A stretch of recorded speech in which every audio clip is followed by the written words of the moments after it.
আজকে মেয়ের মাথা চুল ফেলতে গিয়ে অনেক হেনস্থার শিকার হতে হয়েছে। তবুও ছোটবেলা প্রবাদটা মনে পড়ে গেল, নেড়া মাথায় চাইরা না, চাবি দিলে ঘুরে না, চাবি হয়েছে নষ্ট, নেড়ার বউ কষ্ট।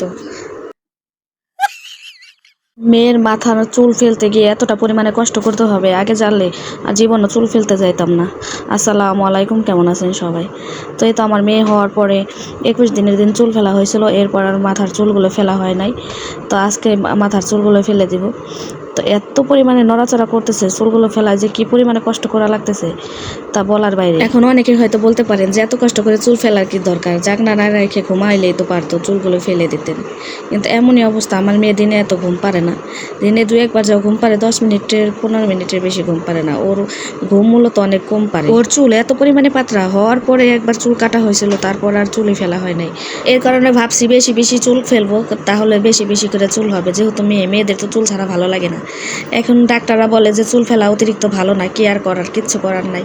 মেয়ের মাথার চুলের জন্য তো এই কারণ, এখন তো বড় হইলে চুলের কদরটাই আগে করে মানুষ। আমার মেয়ে শান্তশিষ্ট ভদ্র একটি মেয়ে, সে সারাদিন খুবই শান্ত থাকে, কিন্তু আমার কোলে থাকতে হবে, কারণ আমি ছাড়া কারো কাছে থাকে না। কিছু কিছু সময় অতিরিক্ত ভালোবাসাও কষ্টের কারণ হয়ে দাঁড়ায়, যেটা হয়েছে আমার ক্ষেত্রে, আমার মেয়ের ক্ষেত্রে।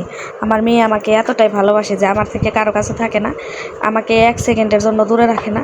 আমার খাওয়া দাওয়া, গোসল টোসল থেকে শুরু করে সব কিছু খুব কষ্ট করে করতে হয়। সংসারের কাজ তো দূরেই থাক, ওই বাড়িতে গেলে মা করে দেয়, আর এই বাড়িতে আসলে শাশুড়ি করে দেয়। কি আর করার, তারাও তো দেখে যে আমি কিছু করতে পারি না। আমি ঘুম আসলে যতটুকু পারি ততটুকু করি। এখন কিছু করার নাই, সন্তান তো বড় করতে হবে নাকি, ওদের বোঝানোর মতো ক্ষমতা নাই, ওরা তো আর কথা বুঝে না। কি আর করার, আমাদের একটু কষ্ট করে চলতেই হবে। খুব হলে 2 বছর তো কষ্ট করতেই হবে। তো অনেক কষ্টের পর চুলগুলো ফেলা হইতেছে। তো কিছু চুল এখনও আছে যেগুলো ফেলায় অনেক কষ্ট করা লাগতেছে, প্রচুর নড়াচড়া করে। এখন আমার দিকে তাকায় তাকায় আমার কথা শুনতেছে, আবার নিচের দিকেই হয়। তো মাঝখানে করে কি একলাই হাত মাথার এদিক সেদিক দিয়ে সারেই করে।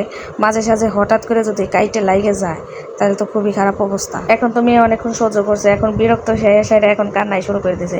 আর কান্না থামানোর জন্য আমাদের একটা টেকনিক আছে। এই তো কাপড় দিয়ে বারান্দায় একটা দুলনা বাঁধতে দিয়েছি, তো এই দুলনার ভিতরে শুয়ে সেরে দুলে দিতেছি, তবুও কান্না থামতেছে না, বলতেছে থামো, তবুও থামতেছে না। এখন অনেক কথা বলতেছি, হাসাহাসি করতেছি, তারপরও থামতেছে না।